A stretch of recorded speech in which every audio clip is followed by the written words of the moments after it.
Buenos días, mi nombre es Ani Jacqueline Rojas Guerrero, soy estudiante de la Escuela Normal de Ecatepec del sexto semestre de la licenciatura en Educación Primaria. El tema que elegí para mi tesis se llama La autoridad docente en la escuela primaria, transformaciones en sus prácticas a lo largo del tiempo.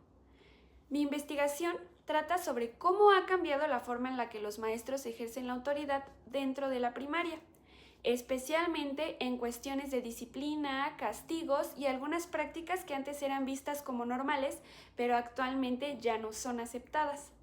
Elegí este tema porque siento que muchas veces hablamos de cómo es la educación actualmente, pero pocas veces nos detenemos a pensar cómo era antes y por qué ha cambiado tanto. Por ejemplo, antes era muy común que el maestro fuera visto como la máxima autoridad dentro del salón. Lo que el maestro decía prácticamente no se cuestionaba. E incluso muchos padres de familia apoyaban totalmente los castigos que los maestros aplicaban. Ahora ya no pasa igual, pues actualmente existen leyes, derechos humanos y nuevas formas de enseñar que buscan proteger a los alumnos y hacen que la relación entre el maestro y el estudiante sea más respetuosa y más basada en el diálogo para una educación lineal.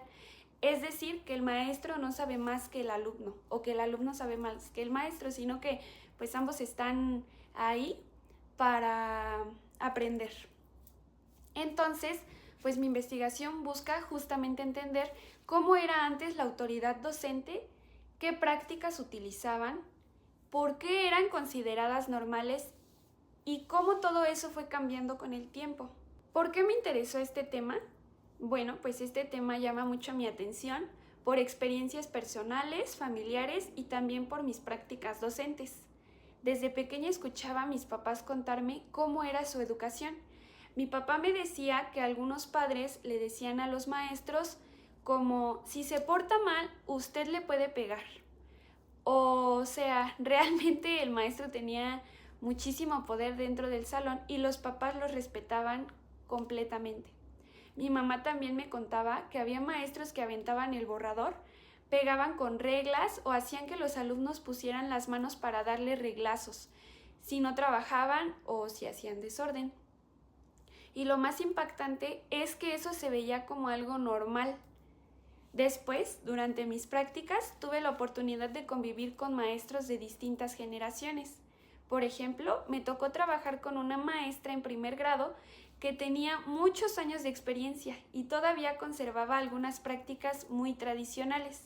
En su salón, pues se veía muy diferente, porque hacía rondas infantiles, ponía canciones de Cricri, tenía dibujos antiguos pegados en su salón y hasta un pequeño escalón que separaba a la maestra de los alumnos, siendo que eso pues ahorita ya no se puede hacer, pero en esa escuela especialmente pues aún existía esa división. Y esto me hizo pensar mucho porque simbólicamente parecía que el maestro estaba arriba de los alumnos y pues el alumno abajo, como solamente un receptor. También recuerdo que utilizaba algunos sellos para calificar tareas, y uno de ellos era una hormiguita que decía cumplió con tareas. Entonces, pues la hormiguita simbolizaba que este niño era muy trabajador y por eso le ponían ese sello. Ella misma me comentó que antes existían otros sellos más fuertes y humillantes, pero que ya no podía utilizarlos por las nuevas normativas. Entonces empecé a comparar estas experiencias con otras escuelas, donde ya veía a los maestros más jóvenes y con clases más dinámicas, trabajos colaborativos y una relación más cercana a los alumnos. Y ahí fue cuando surgió mi interés por la investigación de cómo ha cambiado la autoridad docente. Para construir mi investigación utilicé experiencias reales, observaciones y narrativas, lo que trabajamos como DPECA, que es el dispositivo problematizador de episodios y escenas conflictivas en el aula. Y pues aquí recuperé relatos de mis papás, observaciones de mis prácticas, experiencias dentro del aula y escenas en donde se notaban cambios de manera en la que se ejerce la autoridad. Por ejemplo, antes el castigo físico era algo permitido y aceptado socialmente, mientras que ahora ya existen normas que lo prohíben. También observé algunos maestros que todavía conservaban pues prácticas más tradicionales, mientras otros trabajaban de forma más horizontal, donde buscaban escuchar más al alumno. Entonces, mi investigación nace de todas esas comparaciones y tensiones. A partir de todo esto me di cuenta que la autoridad docente no solamente tiene que ver con poner orden, sino también con cambios sociales, culturales y educativos mucho más grandes. Antes muchas prácticas eran vistas como normales, como castigos físicos. Bueno, en estos, por ejemplo, cuando les ponían las orejas de burro porque no sabían alguna respuesta, ¿no? O cuando los ponían a cargar libros en la esquina porque se portaban mal. Humillaciones, por ejemplo, antes el maestro era muy directo. Si el alumno no se aseaba, pues le decía, ¿no? Y ahora son cosas que ya no se pueden hacer. Sellos ofensivos, pues como comentaba anteriormente,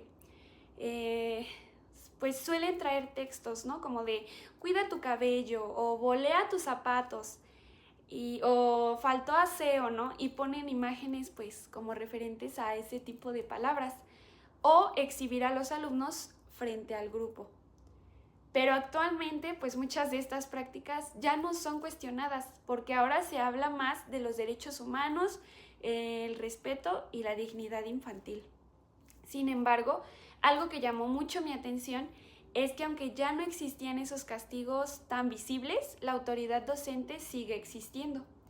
Entonces, una de las preguntas que más me interesa analizar es, ¿la autoridad docente realmente desapareció o solo cambió de forma? Porque pues ahora ya no se controla desde el miedo o el castigo físico, pero siguen existiendo formas de control dentro del aula. Mi pregunta principal es, ¿de qué manera ha transformado la autoridad docente en la escuela primaria y cómo se manifiestan estos cambios en las prácticas disciplinarias y evaluativas?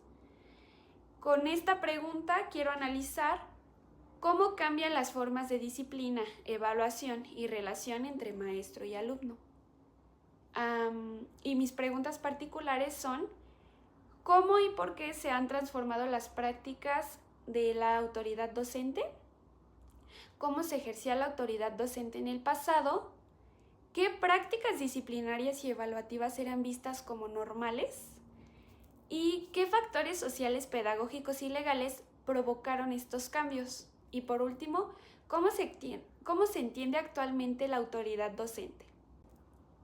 Mi objetivo del estudio son las transformaciones de la autoridad docente en la escuela primaria y cómo estos cambios se reflejan en las prácticas disciplinarias y evaluativas. Principalmente me interesa analizar los castigos físicos, los castigos simbólicos, los sellos, las formas de disciplina y cómo cambió la relación maestro y alumno. Mi supuesto de investigación es que la autoridad docente no desapareció, sino que cambió.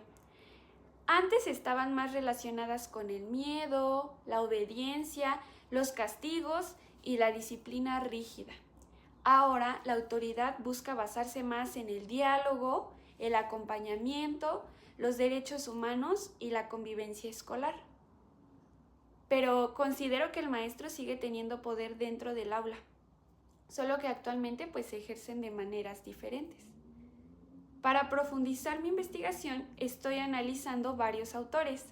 Uno de ellos es Héctor Velázquez Trujillo, quien habla sobre la vida cotidiana dentro de la escuela primaria y cómo muchas prácticas se normalizaban aunque no estuvieran escritas oficialmente. También utilizo a Ángel Díaz Barriga, quien explica cómo la evaluación antes funcionaba más como una forma de control y sanción. Pablo Latapín Sare, que pues me está ayudando a entender cómo la autoridad mexicana construyó relaciones muy verticales entre maestros y alumnos. Alfredo Furlan trabaja la disciplina escolar y cómo el castigo fue considerado durante mucho tiempo una práctica legítima. Y Paulo Freire me ayudó mucho en la idea de la educación bancaria, en donde el maestro era quien tenía el conocimiento y el alumno solamente obedecía. También, pues algunas leyes y documentos como la Convención sobre los Derechos Humanos del Niño, el artículo 3 constitucional, la Ley General de la Educación, la Ley General de los Derechos de Niños, Niñas y Adolescentes y pues la nueva Escuela Mexicana.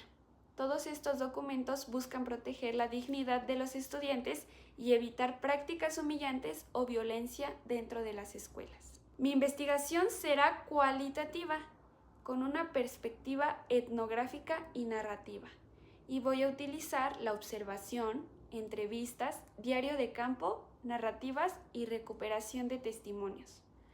Planteo entrevistar pues a maestros con muchos años de experiencia, docentes jóvenes, a mi maestra titular y personas que estudiaron en épocas en donde estas prácticas eran normales, que en este caso pues yo considero que serían mis papás y mis hermanos. Considero que esta investigación es importante porque ayuda a reflexionar sobre el cómo ha cambiado la educación y cómo se ha transformado la relación entre maestros y alumnos. También permite recuperar experiencias que muchas veces quedaron normalizadas dentro de la escuela y analizarlas críticamente desde el presente. Además, puede ayudar a comprender cómo actualmente la autoridad docente sigue existiendo, pero desde otras formas más relacionadas al respeto, la convivencia y la inclusión. Para concluir, considero que hablar sobre la autoridad docente no es solamente hablar de disciplinas o de castigos, sino analizar cómo la escuela ha cambiado junto con la sociedad. Mi investigación busca comprender esos cambios y reflexionar sobre cómo las prácticas educativas de antes y de ahora muestran distintas formas de entender al maestro, al alumno y el poder dentro del aula. Y bueno, pues también quiero mostrar algunos sellos, que en este caso es este de cuida tu cabello y un gatito peinándose, ¿no? De ahí pues sigue este que dice asiste con tu uniforme completo, esfuérzate. Y aseado, y ya no se alcanzan a ver las imágenes, pero pues trae ahí a algunos muñequitos. Y de ahí de siempre puntual y es un gallito. Y por último este dice que bien por tus zapatos boleados. Muchas gracias por su atención.